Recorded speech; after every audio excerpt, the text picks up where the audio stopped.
Bueno, buenos días a todos. En primer lugar, agradezco a Presid la oportunidad de poder compartir con todos ustedes algunos de los resultados que venimos desarrollando desde el INTA General Villegas en la temática de cultivos de cobertura.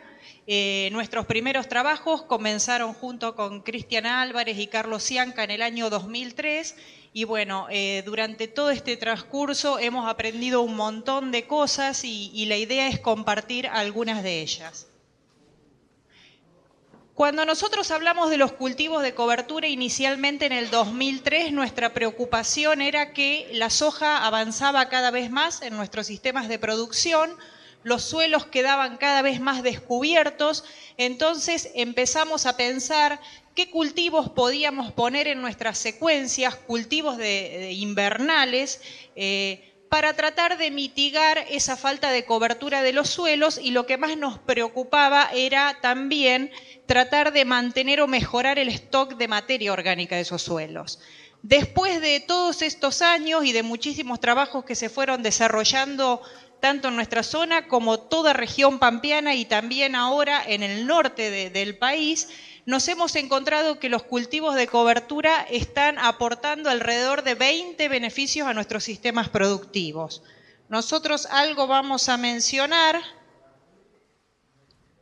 pero algunas de estas cuestiones se van a ir desarrollando a nivel del panel, cómo los cultivos de cobertura contribuyen a la mejora de las propiedades físicas, a la mejora de las propiedades químicas de los suelos, a lo que es la cobertura de los suelos y también a lo que es un poco el control de malezas, y es uno de los últimos usos que está más en boga en estos últimos tiempos. Bueno, cuando nosotros empezamos dijimos, bueno, vamos a ver qué especies se adaptan más a nuestra zona, e inicialmente empezamos con las gramíneas. Dijimos, falta materia orgánica, vamos a poner un cultivo invernal que aporte carbono a los suelos. Inicialmente nuestras investigaciones comenzaron con gramíneas y a través de todos estos años hemos generado información de todas estas especies utilizadas como cultivo de cobertura: centeno, avena, reygrás, triticales, cebada.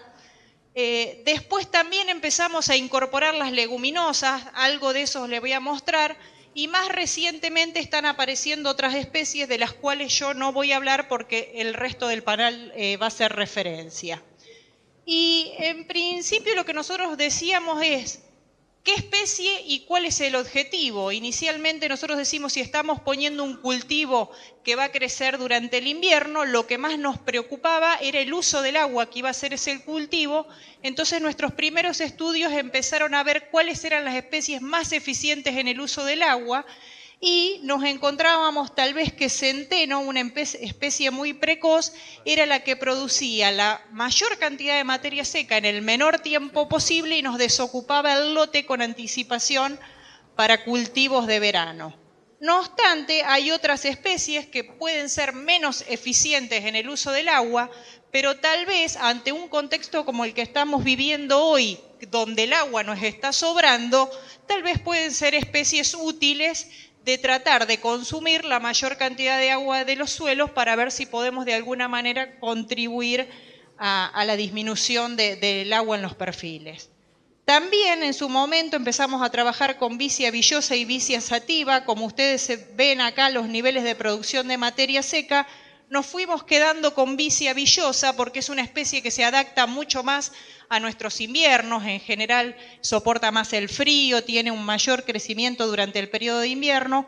Entonces prácticamente en nuestros sistemas estamos evaluando en su mayoría Vicia villosa por su mejor adaptación al medio. Uno de los objetivos de los cultivos de cobertura, tanto a nivel país como a nivel mundial, es lograr el control de la erosión de los suelos. Estas fotos no son de nuestra zona, son de la zona de Villa Valeria, parte de La Pampa, donde acá el cultivo de cobertura simplemente se siembra en estos suelos arenosos con inviernos muy secos y con altas voladuras para tratar de frenar la erosión y también la pérdida de rastrojos de los suelos. Entonces acá, esto es por ejemplo un claro ejemplo de un cultivo de cobertura donde tal vez no me interese lograr la mayor cantidad de materia seca posible, sino tener el suelo cubierto en el invierno para que este lote no se vuele Y también este rastrojo, muchas veces lo que está pasando en estos sistemas, sobre todo sur de la provincia de Córdoba y parte de San Luis, es que aún los rastrojos de maíz en el invierno se están volando. Entonces acá el centeno, una especie que se adapta muy fácilmente también a siembras aéreas, está dando muy buenos resultados y una producción de 3.000, 4.000 kilos de materia seca puede ser suficiente para estar frenando la erosión. ¿Qué pasa también? Nosotros hemos evaluado cultivos de cobertura en lomas arenosas en la zona de Trenquelauquen, Saliqueló, lomas con 80% de arena. Este es un cultivo de cobertura de centeno y después maíz tardío. Y lo que nos hemos encontrado es que cuando nosotros metemos cultivos de cobertura en las lomas, tenemos una alta respuesta a la fertilización. Es decir, son ambientes muy restrictivos desde el punto de vista hídrico, pero también en algunos casos son muy restrictivos desde el punto de vista nutricional. Entonces, fíjense en acá, en 7 primos, sin fósforo, la producción de materia seca de un centeno, comparado con algo de fósforo y algo de nitrógeno, duplicamos la producción de materia seca.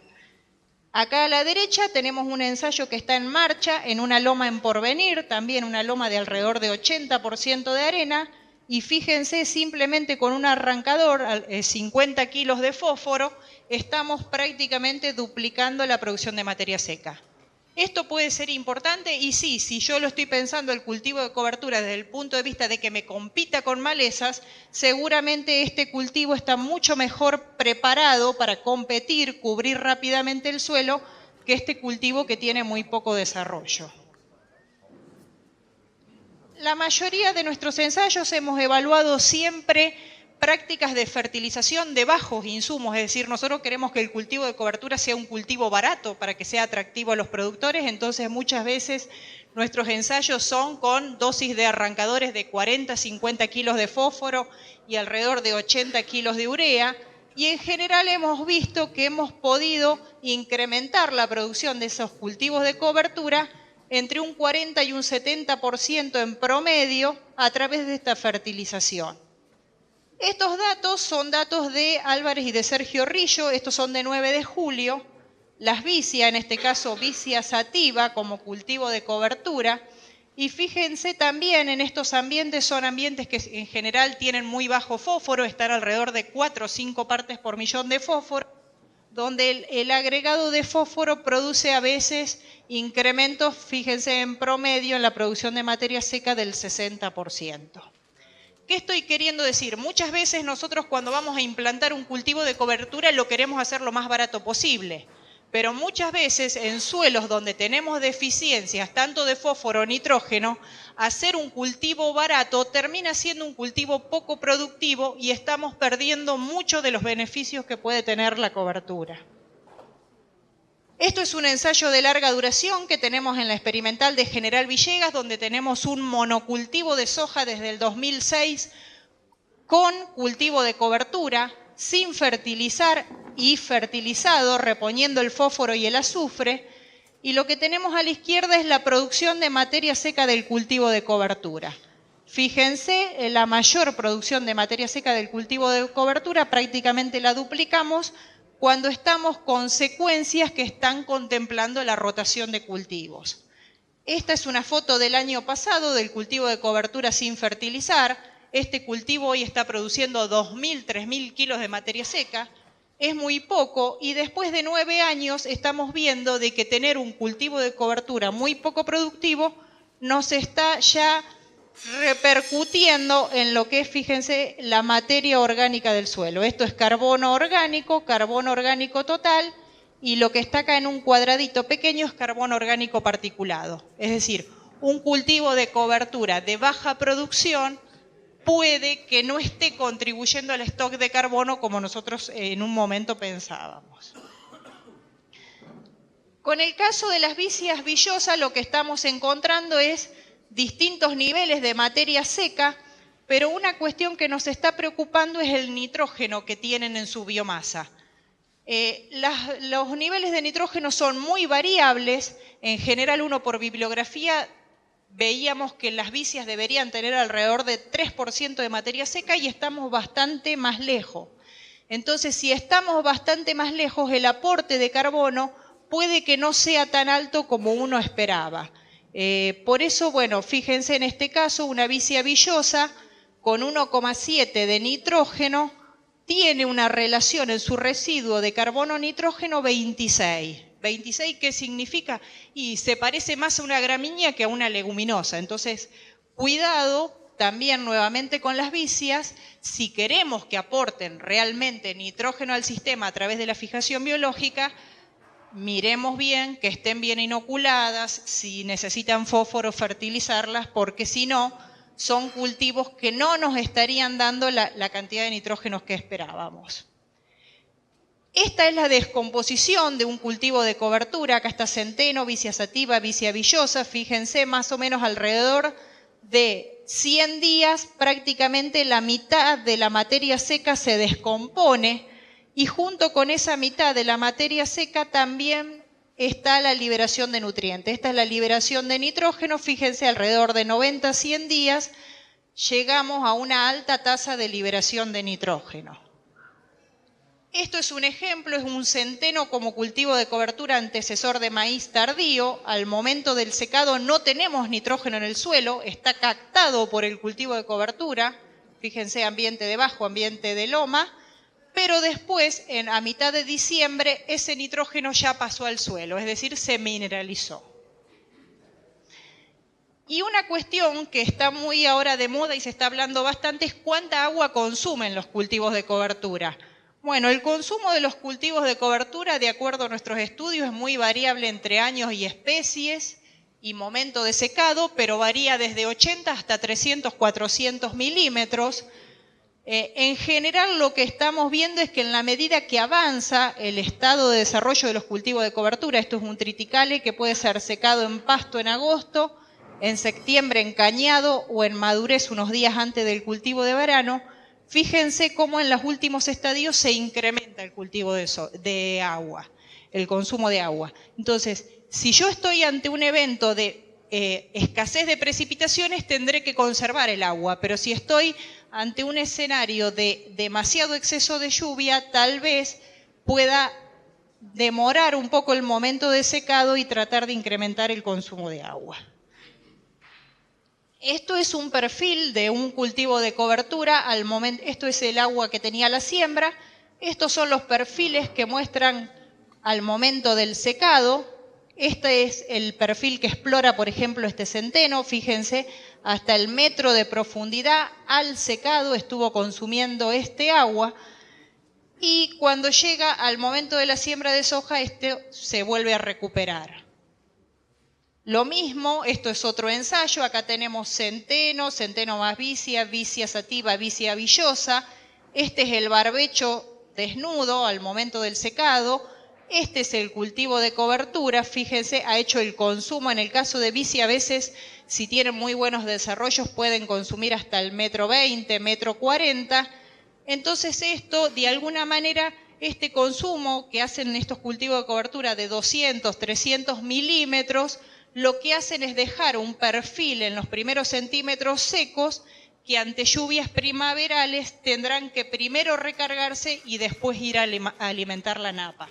No hablo más del tema de agua porque después Cristian lo va a volver a retomar. Acá en este caso, estos son lotes que estuvieron inundados, donde nosotros sembramos este año, son lotes que no se pudieron cultivar el año pasado, entonces tenemos cultivos de cobertura sembrados en marzo, con estos niveles de producción hoy. Ya prácticamente son cultivos que están en cañado y podrían ser secados. Y por último, muy brevemente, cultivos de cobertura, competencia con maleza, las fotos lo dicen todos, testigo con herbicida, testigo sucio para que vean la presión de rama negra, vicia villosa, fíjense el nivel de cobertura, esto es una foto tomada a fines de septiembre. Si yo miro los conteos de rama negra del testigo y de vicia villosa, prácticamente no tengo malezas de rama negra en octubre. Y bueno, esto para finalizar, simplemente estamos trabajando con competencia de los cultivos de cobertura con yuyo colorado. Estos son yuyos colorados en octubre. Fíjense, no necesariamente no tenemos malezas, pero en algunos casos la presencia de un cultivo de cobertura reduce hasta 10 veces la cantidad de yuyos colorados. Y esto no tiene nada que ver con lo que venía hablando, pero para contarles, muchos se preguntan qué pasa con el cultivo de cobertura, si se puede pastorear o no, y si eso es malo o bueno para el suelo. Bueno, esto es un trabajo muy viejo que hicimos con Cristian, donde a los cultivos de cobertura les pastoreábamos 1 o 2 pastoreos y después le dejábamos un remanente de 2000 kilos. Y fíjense en los niveles de materia orgánica de aún un cultivo de cobertura pastoreado versus un monocultivo de soja, tenemos una contribución a la materia orgánica del suelo.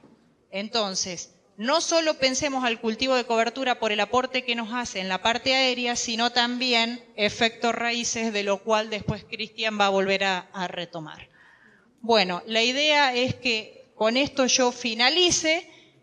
Tengamos en cuenta que hay muchos que se pueden usar, habrá que ver en qué suelo y para qué condición, y después vamos a ver, están ayudando mucho a nuestros sistemas productivos, pero no pensemos que con cultivos de cobertura vamos a solucionar todos nuestros problemas. Es decir, estos cultivos de cobertura tendrán que estar en un planteo también, si queremos una agricultura sustentable, de una adecuada rotación de cultivos.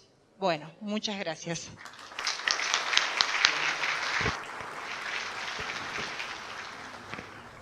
¿Qué tal? Buenos días.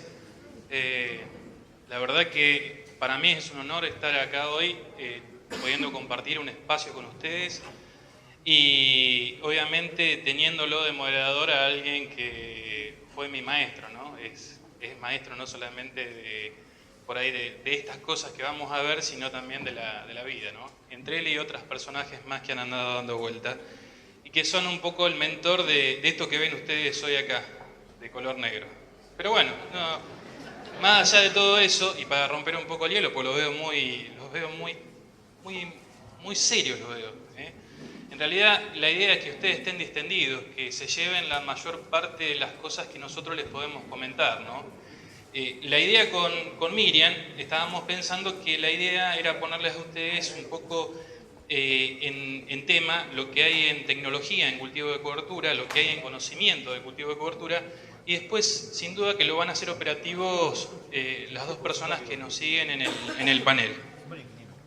No sé si les es familiar esa foto, esto es el norte de La Pampa, Hilario Lagos. La verdad que es preocupante todo lo que está pasando con el tema del agua, y ahora vamos a hacer un poco de referencia.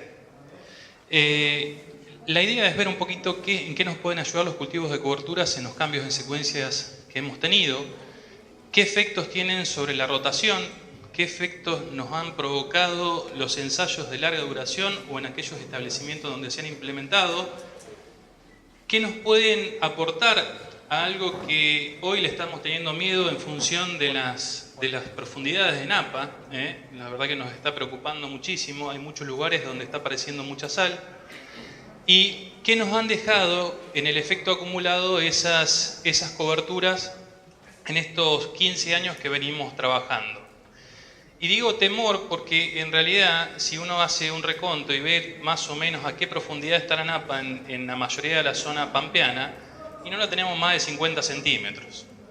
La verdad que es preocupante y es algo que tenemos que tener en consideración para todas las prácticas que vamos a poder implementar después. Un poco para hacerles el porqué de los cultivos de cobertura nosotros veíamos estas cosas, ¿no? Había corrimientos de agua, el agua no entraba, se localizaba en algunas partes, los suelos se nos volaban, se nos encostraban, ese encostramiento nos pasaba factura en nuestros cultivos principales. En función de eso, ¿y por qué veníamos viendo eso? Y nosotros veníamos de rotaciones por ahí que nos eran más estables, ¿no? Esas 4x4, donde teníamos 4 años de pastura y 4 años de cultivos anuales, donde en esa secuencia de cultivo, no solamente producíamos pasto y granos, sino también generábamos raíces. Y fíjense ustedes la cantidad de raíces que generábamos en esos 8 años. Cuando uno mira qué efectos le generaba al suelo eso, fíjense que estábamos produciendo entre 100 y 156 toneladas por hectárea de raíces. estábamos generando unas verdaderas autopistas de ese suelo, y vamos a ver algunas imágenes. Estas imágenes que ustedes ven a la derecha, esto es pastura, estos son años de agricultura, por eso lo puse así. Fíjense ustedes cuando fuimos cambiando esa secuencia de cultivos y fuimos a secuencias más simples, fíjense en la cantidad de raíces que estábamos metiendo dentro del sistema. O sea, pasamos de alrededor de 130 toneladas a unas 30 toneladas por hectárea de raíces. De raíces. Cuando nosotros mirábamos ese cambio en la secuencia de cultivo, ¿qué otras cosas puede haber atraído? Y mirábamos los registros de lluvia durante esos 8 años, esos 8 años que tenían ustedes que duraba esa secuencia de cultivo, y mirábamos los últimos años, que es lo más representativo de lo que está pasando hoy, teníamos en esos 8 años alrededor de 6.336 milímetros de agua que nos caían en esos 8 años. En esos 8 años, 4.500 milímetros nos cayeron dentro de los cultivos, lo consumieron los cultivos, o cayeron dentro de los cultivos. 1.700 o 1.800 milímetros cayeron durante los barbechos. Si mirábamos un poco eso y mirábamos los cambios de secuencia, cómo pasaban esos 6.300 milímetros a pasar parte del sistema, vemos que de esos 6.300 están cayendo durante el cultivo unos 3.300 y durante el barbecho unos 2.900. Si los ponemos en porcentual, vemos que cuando teníamos sistemas más estables estábamos en los barbechos, nos caían alrededor del 28% de lo que llovía durante ese ciclo de 8 años. Cuando nos fuimos a sistemas más simples, de esos 6.300 milímetros, el 46% nos están cayendo durante el barbecho. Se apagó. El 46% nos están cayendo sobre los barbechos. Es para tener en cuenta. Estos son cálculos para Dorila La Pampa. Ustedes pónganle en magnitud y pónganle la cantidad de agua que les llueve a ustedes en la zona.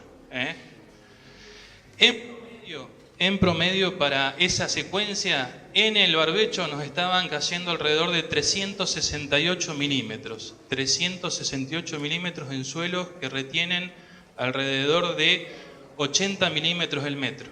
80 milímetros el metro. ¿Qué pueden hacer los cultivos de cobertura en nuestra zona? ¿O qué pueden hacer los cultivos en diferentes zonas? Es lo que vamos a tratar de plantear en estos 30 minutos que nos quedan. Cuando mirábamos qué nos pueden aportar los cultivos de cobertura, como decía Miriam, no solamente es mirar lo que producimos en biomasa aérea, me parece que es peor, en biomasa aérea, esos 7.000, esos 3.000, esos 7.000 kilos de biomasa, sino también lo que producimos de raíces hacia abajo. ¿Qué le estamos generando al suelo?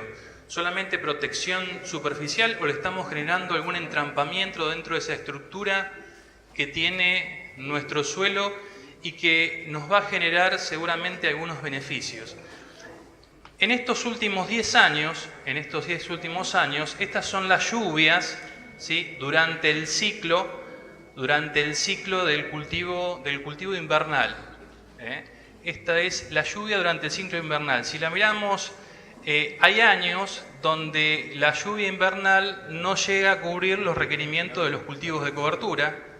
Un promedio, como le decía Miriam hoy, estamos alrededor de 170, 180 milímetros con los cultivos de cobertura. Hay años que tenemos excesos, hay años que no nos llega a cubrir lo que llueve durante el invierno, y hay años que tenemos exceso de vuelta. Cuando miramos en promedio en esos 10 años, si no hubiésemos hecho nada, teníamos una recarga promedio invernal de 200 milímetros. Si hubiésemos metido un cultivo de cobertura, en realidad esa recarga promedio hubiesen sido de 32 milímetros. No sé si miran la magnitud, pero estamos pasando de recargar 200 milímetros en el invernal a unos 32 milímetros si tenemos una práctica como esta.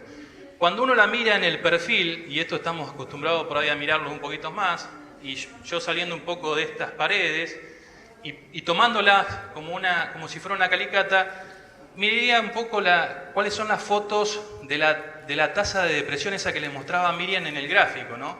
¿Cómo consume ese agua? ¿Dónde la consume? Fíjense ustedes, esto es un cultivo de cobertura que tenía alrededor de unos 3.000 kilos, 4.000 kilos. Fíjense la tasa de depresión que provocó sobre este ascenso capilar que hoy tienen nuestras napas sobre nuestros suelos, ¿no?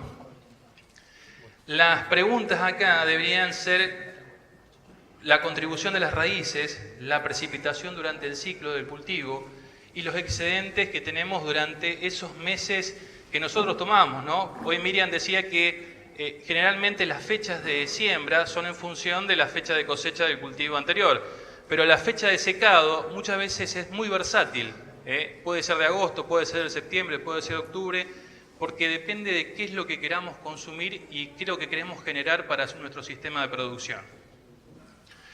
En función de eso, obviamente, veremos con qué frecuencia lo haremos, qué especie meteremos, qué biomasa queremos generar y qué relación de nutrientes deberíamos tener para no castigar algunos cultivos principales.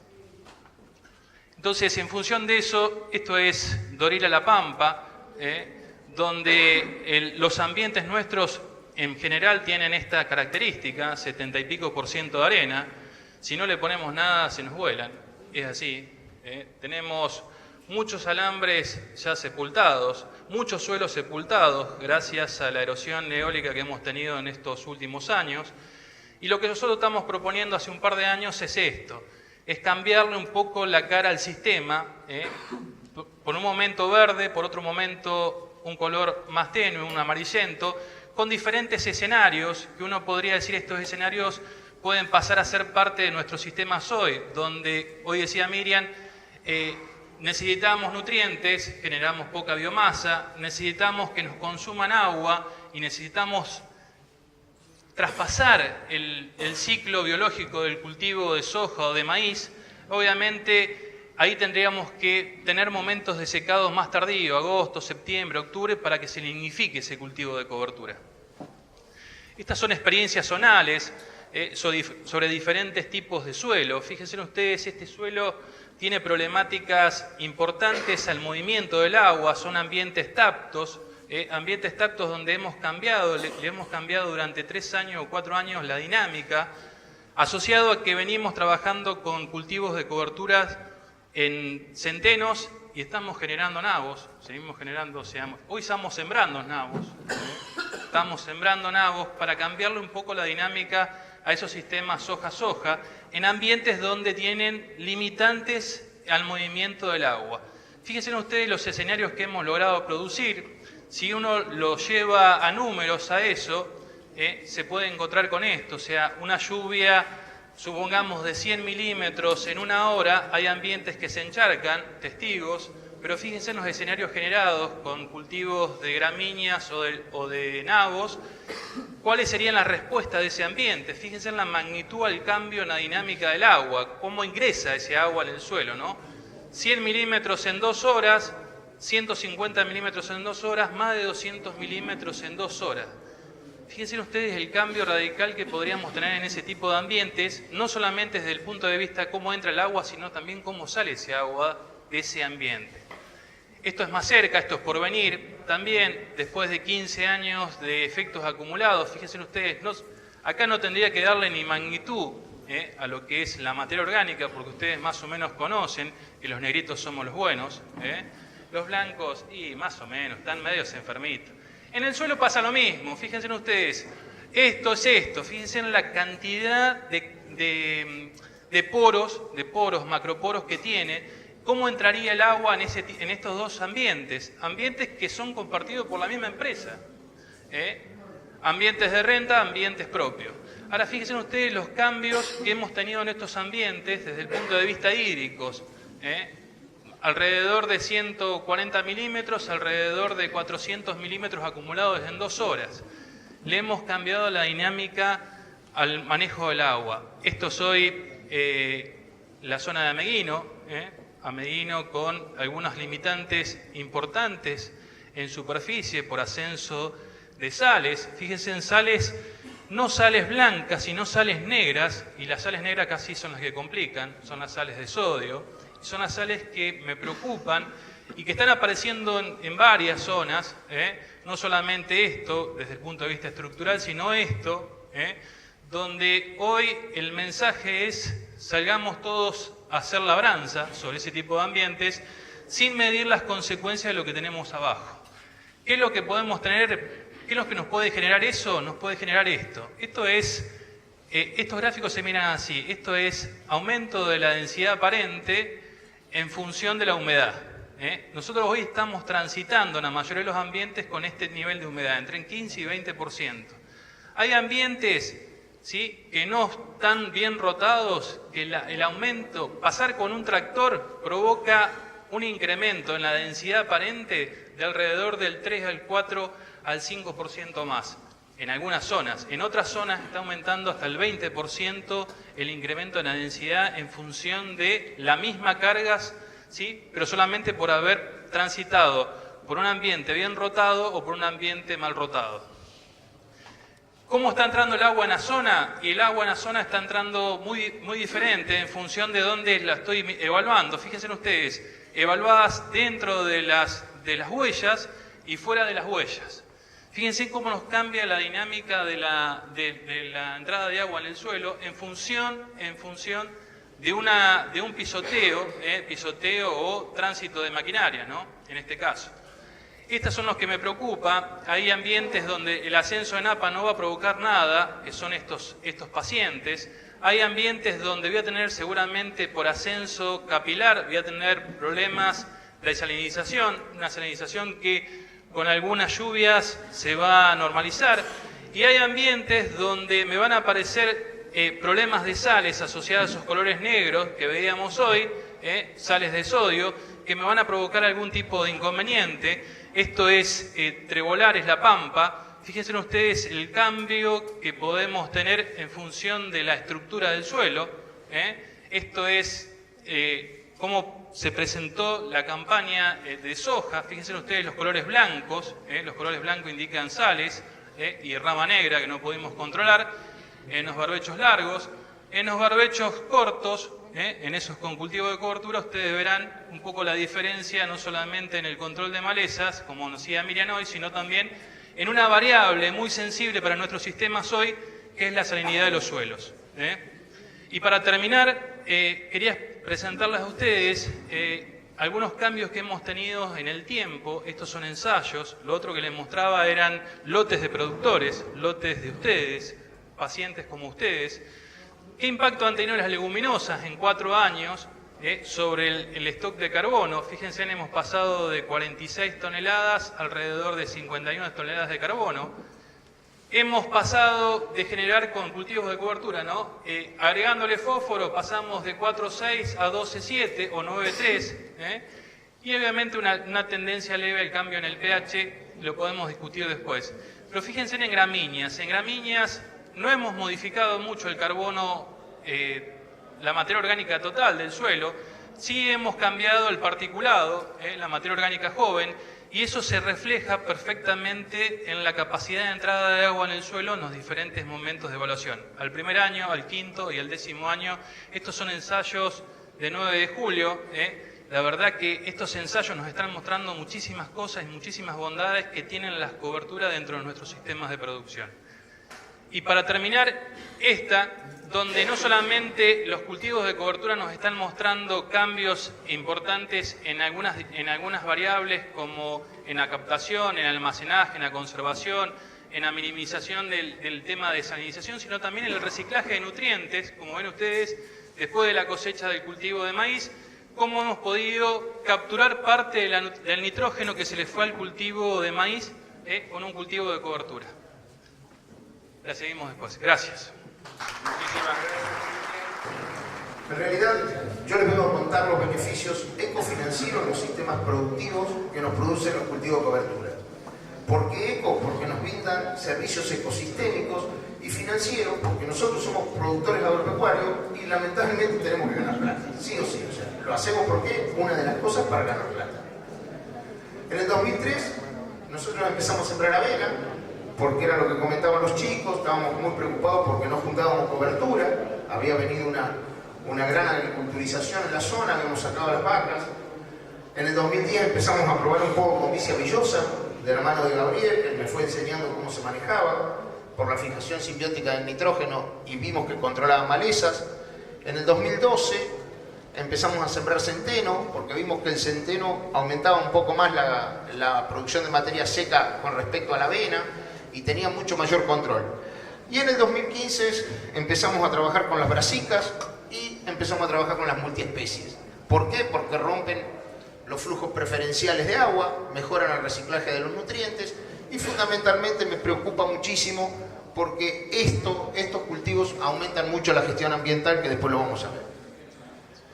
Yo particularmente le voy a hablar sobre el manejo de las plagas que producen los cultivos de cobertura, principalmente las malezas. Vamos a hablar algo de calidad ambiental por medio de la disminución de los usos de herbicidas que producen los cultivos de cobertura y por la aparición de los insectos benéficos que producen los cultivos de cobertura. Los cultivos de cobertura controlan maleza por dos cosas: por competencia de agua, luz y nutrientes, y también por interferencia de la radiación y la temperatura. Cuando hablamos de la competencia, podemos observar, este es un trabajo hecho en el establecimiento El Rincón, con los chicos de Consultora Oeste. Si ustedes prestan atención, esto nos dio el testigo, 33 plantas de maleza por metro cuadrado, mientras que las distintas combinaciones de los cultivos de cobertura nos han dado 6, 5 y 3. ¿Qué quiere decir esto? Que una buena aplicación de herbicidas, esto nos costó el cultivo de cobertura $60, y una buena aplicación de herbicida, la que hacemos de la agronomía común, la que utilizamos todos, está costando aproximadamente $30, con la ventaja que nos está dejando el cultivo de cobertura de todos los servicios ecosistémicos. Esto que les muestro ahora es lo que utilizamos este año, y para mí fue un quiebre en la tecnología de los cultivos de cobertura, ya que sí o sí tenemos que sembrarlo lo más pronto posible, y esta máquina nos permite sembrar cuando tenemos la soja en verde. Esto es una altina, y acá estábamos sembrando vicia, sembramos 23 kilos el día 23 de marzo, y esta foto pertenece al 14 de julio. Si ustedes prestan atención, la vicia cómo está entrampando las ramas negras, y esta tecnología que ha producido un quiebre es importantísimo por esto. Fíjense el costo, $31 contra $30 de una aplicación de herbicidas. O sea, acá estamos compitiendo directamente con la aplicación de herbicidas. Tengan en cuenta que esta vicia no tiene herbicidas. Eso con lo que respecta a lo que es la parte de competencia por agua, luz y nutrientes. Pero también controlan por interferencia de la radiación, interferencia de la temperatura. ¿Cómo logramos esa interferencia? En vez de finalizar los cultivos de cobertura con herbicidas, yo finalizo mis cultivos de cobertura con un rolo. Entonces rolamos los cultivos de cobertura. ¿Con qué lo rolamos? Con este rolo. Este era un rolo que había en el campo, el viejo y conocido rolo Faca, que tiene cuchillas. Perdón, las cuchillas tienen tornillitos ahí. Este rolo tiene 586 tornillos, lo saqué yo para probarlo. Ahora lo tengo que armar para devolverlo. Le saqué las cuchillas porque hace esto. No tiene que hacer esto, no tiene que cortar el cultivo de cobertura, y sí tiene que hacer esto, explotar los tallos y dejarlo al cultivo de cobertura acostado como si fuera una alfombra biológica. ¿Cuándo rolo los cultivos de cobertura? Los rolamos al 50% o más de antesis. Esto es un rolado del 2015, 16 de septiembre del 2015. Esto es lo que pasa. Este nudo es a los 7 días. Este nudo no está rolado. Esta foto me la ha dado Tommy Baigorria, de INTA Marco Juárez, quien es el que ha empezado a hacer la técnica acá en la Argentina y que por suerte tuvimos la suerte de conocerlo, y el que me ha enseñado bastante de esta tecnología. Este es un lote al lado de mi casa, un lote de 50 hectáreas, rolado en el año 2015. ¿Y cómo vamos a rolar? El centeno, el cultivo de cobertura está sembrado así, pasamos el rolo al cruce y sembramos el cultivo de renta como pasamos el rolo. No tienen problema de ir y venir, no se engancha nunca la máquina. ¿Con qué máquina siembro? Esta es la máquina 52, hasta que le agarré confianza. y después empecé a sembrar todas mis hojas. Nosotros estamos en una zona donde hay mucho yuyo colorado, y empecé a sembrar todas mis hojas con la máquina 23 centímetros. Esta es la soja, como nace. Este es un maíz sobre un centeno rolado. Ustedes pueden observar sobre la izquierda, la soja tiene un mayor desarrollo fenológico que sobre la derecha. Sobre la izquierda el centeno del cultivo de cobertura no estaba rolado, sobre la derecha está rolado. ¿Y por qué ocurre eso? Porque cuando nosotros rolamos los cultivos de cobertura, la temperatura del cultivo de cobertura rolado está por debajo de la temperatura del cultivo de cobertura sin rolar. Y fíjense acá, esto es clave para las zonas donde tenemos problemas de amaranthus. Es cuando empiezan los nacimientos de amaranthus y es cuando se empieza a separar la línea. Esto es un poco de historia de cómo usábamos los cultivos de cobertura cuando hacíamos maíces tardíos. Hasta el 2013 usamos avena, después empezamos a usar centeno y ustedes presten atención de la avena al centeno cómo bajó un poquito la carga de herbicidas. Pero en el 2015 empezamos a rolar para sembrar los maíces tardíos, los centenos, y logramos bajar un 66% la cantidad de principio activo. Cuando empezamos a ajustar la técnica, este año logramos bajar un 77% más la cantidad de principio activo que usó cuando sembramos los cultivos de cobertura. Esto es en soja, solamente tengo el dato del año 2015, 2016, lamentablemente este año a nosotros nos ha pasado una inundación terrible y nos llevó 1.100 hectáreas de soja la inundación, así que no he podido sacar ningún dato. Este es el rendimiento de la soja de los 3 tratamientos, ustedes presten atención, prácticamente no hay diferencia, pero lo importante de esto es que si nosotros erogamos una suma de dinero un año, todavía al otro año seguimos teniendo un efecto, y esto es lo que he medido, es el efecto residual herbicida del cultivo de cobertura. ¿Cómo es esto? Teníamos cultivo de cobertura, rolado sin rolar y sin cultivo de cobertura, sembramos soja, cosechamos la soja y fuimos a sembrar el trigo. ¿Qué pasó cuando fuimos a sembrar el trigo? Donde estaba el cultivo de cobertura rolado como antecesor de la soja, encontramos 0,63 plántulas de rama negra por metro cuadrado, mientras que donde no había cultivo de cobertura, las ramas negras eran 11. ¿Qué quiere decir esto? Final del cuento, este trigo se hizo sin herbicida. Era el primer cultivo que yo lograba hacer sin herbicidas, desde que soy ingeniero agrónomo. Mientras que estos dos les tuve que aplicar el hormonal de cabecera más la sulfonilurea. Cuando meto en la rotación de 2 años los kilos de principio activo que utilizamos, esto es soja, maíz tardío, sin cultivo de cobertura, 14 kilos y gasto $192 en los 2 años de herbicidas. Cuando pongo cultivo de cobertura gasto $124 de herbicida más $142 de cultivo de cobertura, o sea que estos serían aproximadamente unos $266. Y cuando meto en la rotación los cultivos de cobertura rolado, fíjense que baja casi el 80% la utilización de principio activo, y aquí gasto $77 de herbicida y gasto $162 de implantación del cultivo de cobertura.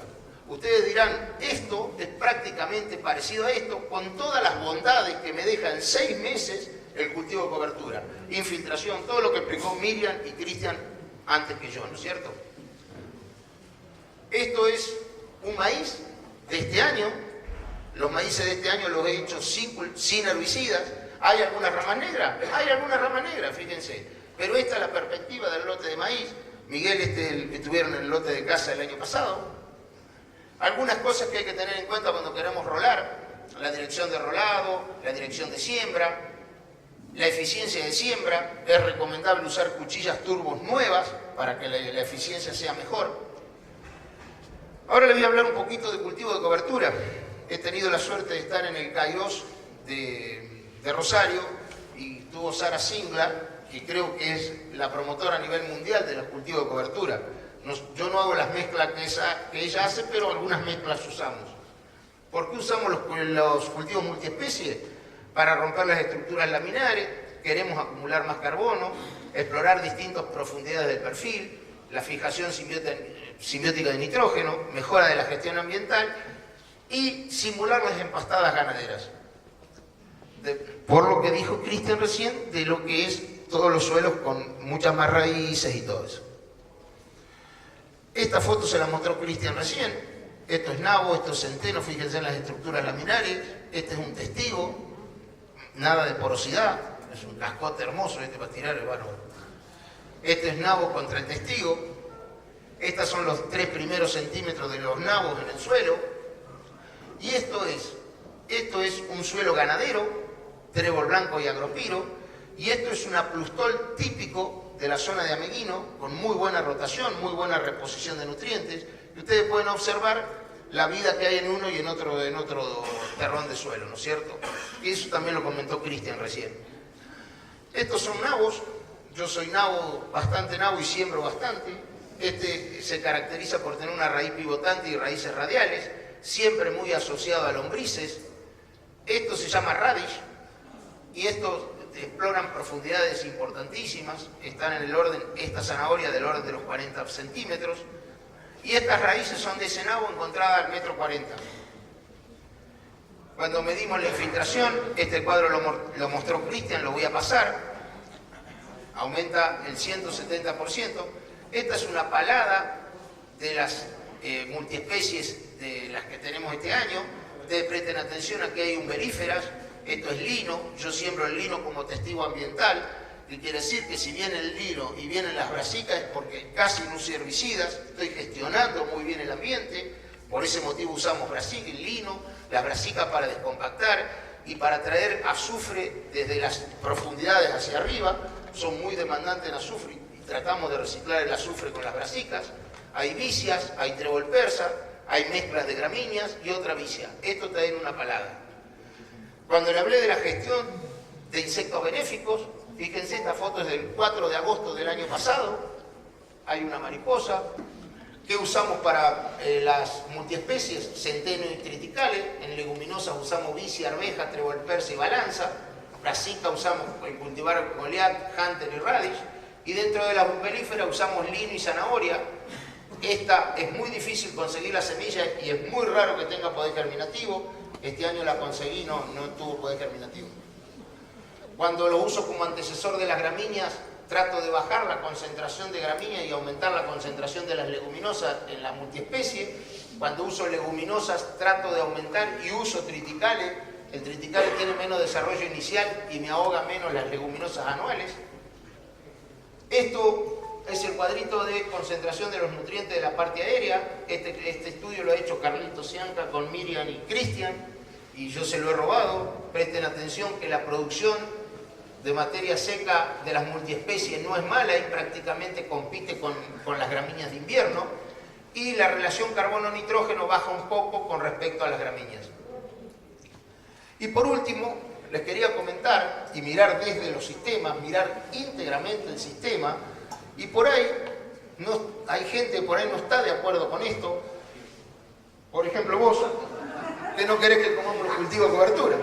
Más fuerte, el ingeniero Garnero no quiere que comamos los cultivos de cobertura. Pero gracias a Dios me ha enseñado cómo se pueden comer. Es integrar los cultivos de cobertura en el agroecosistema productivo. Para poderlos comer tengo que tener en cuenta la carga, el tipo de animal, la humedad del suelo y fundamentalmente esto, el volumen de residuos que voy a dejar en superficie después de haber comido los cultivos de cobertura. Esta foto es ahora en Florentino Ameguino, el día 24 de este mes. Comimos con 200 vaquillones de 275 días, 40 hectáreas durante 24 días. Esta es la misma foto y ustedes pueden prestar atención. Fíjense que el suelo no está descubierto, hay muchísimo residuo. Esta foto es lo que no se debe hacer. Esta foto es en mi campo hace 3 años atrás. Al no dejar residuo en superficie, tuvimos una desuniformidad en la profundidad de siembra, un alto riesgo de planchado, porque lo sembramos el otro día, llovió y se planchó, y un leve efecto supresor de las malezas. Fundamentalmente esto ocurre porque es primordial poder sembrar muy temprano los cultivos de cobertura, y este cultivo de cobertura no estaba sembrado temprano.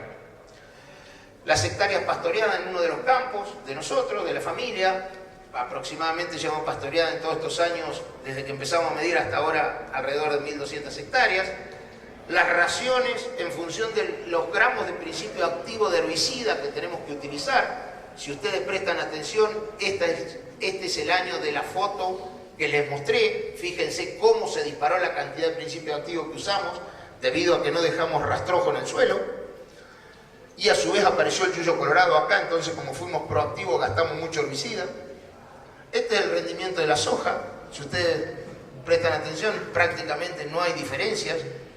Y este cuadrito es el que yo medí la producción de carne, todos estos años que me he comido los cultivos de cobertura. En la barra, las barras son la producción de carne, y la línea es la relación, es esta carne transformada en quintales de soja a los valores relativos de cada año. Fíjense que si yo 134 kilos lo transformo en carne son 11 quintales, 5, 9, o sea, estos 5 años yo he sacado una cosecha, he sacado 45 quintales y se me ha deprimido el rendimiento 7 quintales, o sea que en mi zona he ganado todavía plata, he ganado 38 quintales. Yo hoy estoy hablando acá, nosotros somos un equipo, trabajamos muchos profesionales, dentro del equipo está Gabriel, Cristian, Miriam, gente del Uruguay, gente de Australia. Tenemos ensayos acá en la zona, 5 macroensayos en 3 regiones diferentes, ensayos de herbicida pre y post emergente, tenemos 29 tratamientos demostrativos, hacemos más de 100 determinaciones por año, somos un equipo, se llama Suelos y Sistemas. Y por último, le voy a dejar una frase. La mente es como un paracaídas, solo funciona cuando está abierta. Muchas gracias.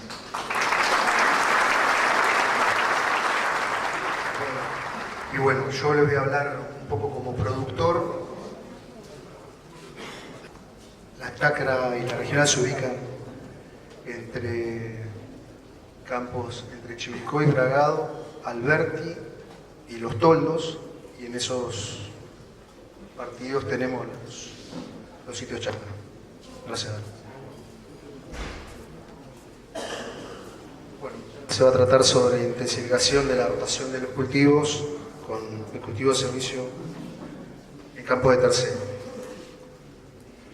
Tenemos la ecuación del sistema de producción en siembra directa, donde la más completa, digamos, es el sistema de producción en siembra directa, como lo hacemos nosotros en APRESID, con rotación de cultivos, buenas prácticas y tiempo.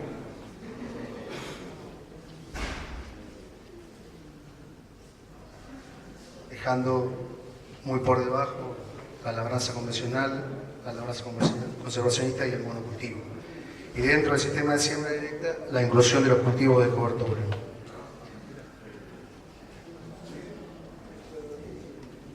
Como dice ahí, para lograr la intensificación y la mejora del sistema de siembra directa, incorporamos los cultivos de servicio, sin dejar de lado los cultivos de trigo y de maíz, no dentro de la rotación. La historia de los lotes son lotes con sistema de siembra directa, con rotación en intensidad de 1,5, o sea, trigo, soja de segunda y maíz, a lo que nutrición balanceada de rotación. En los últimos años se incorporó doble cultivo de cosecha con cebada y cultivos de servicio. Como vemos, con rotaciones de 1/3, tenemos solamente un índice de ocupación del 47% durante el año, con rotación que se venía usando de 1,5 tenemos 55% y con una pastura tenemos el 100%. Entonces necesitamos los cultivos de servicio integrados a la rotación 1,5 para tratar de emular lo que es una pastura.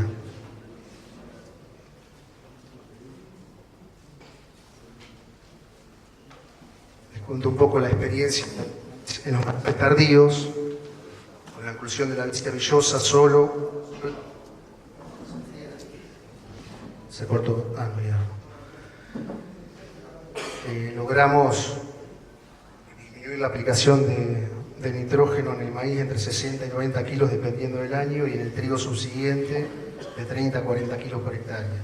Se mejora la eficiencia del uso de agua y del nitrógeno y se disminuye la aplicación de productos fitosanitarios, especialmente de los residuales.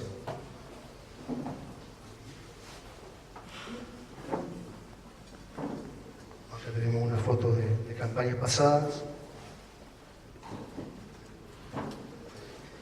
Y como veíamos que en los maíces tardíos andaba muy bien el cultivo de cobertura, no teníamos nada para los maíces tempranos, y nos quedaba un bache ahí de 4 meses, 5 meses, entre la cosecha de la soja y la siembra de maíz.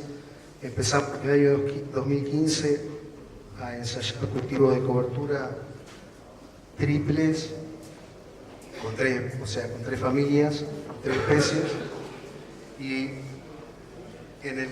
acá les muestro lo que hicimos en el año 2016, resultados, y vemos que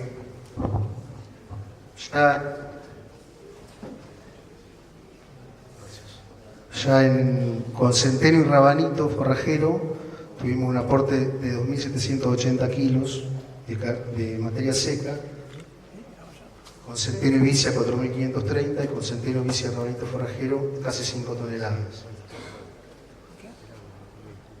Y esto nos aportaron la sustentabilidad en nuestra zona.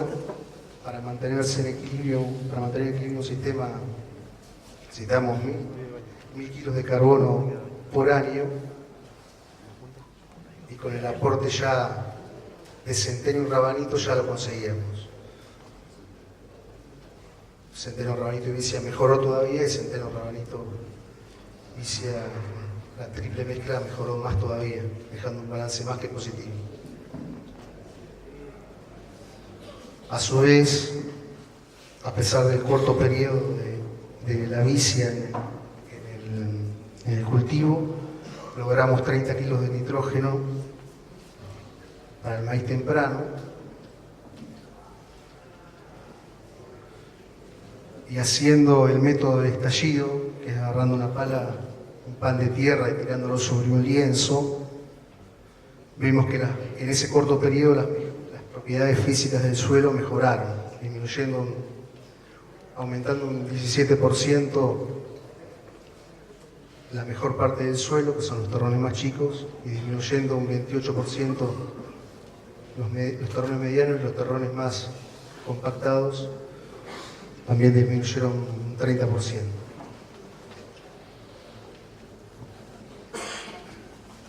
Y en cuanto a los rendimientos, obtuvimos 1.600 kilos de promedio contra el testigo.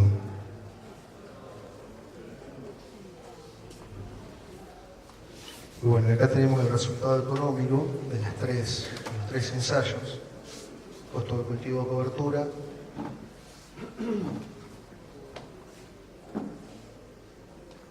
la disminución del ahorro en productos fitosanitarios, $35, el ahorro en nitrógeno de $25, y el aporte en el rinde de promedio 1,6 toneladas por hectárea, y a su vez el aporte de carbono y el impacto ambiental positivo también, que no está valorado ahí. Como conclusiones, bueno, como resumiendo un poco lo que aportaron Miriam, Cristian y Sandro, y nuestra experiencia: se viene mejorando de forma sostenible el contenido orgánico de los primeros centímetros del suelo, incremento de la actividad biológica, mejora en la estructura, y consecuente la infiltración y la retención de agua, la disminución de la aplicación de los productos fitosanitarios, se controlan malezas resistentes, se disminuye la brecha productiva, en los lotes de la zona está en un 20%, acá en un 10% entre lo alcanzado y lo alcanzable, y se incrementa la rentabilidad del negocio a mediano y largo plazo. O sea, en definitiva se potencian los beneficios de la siembra directa.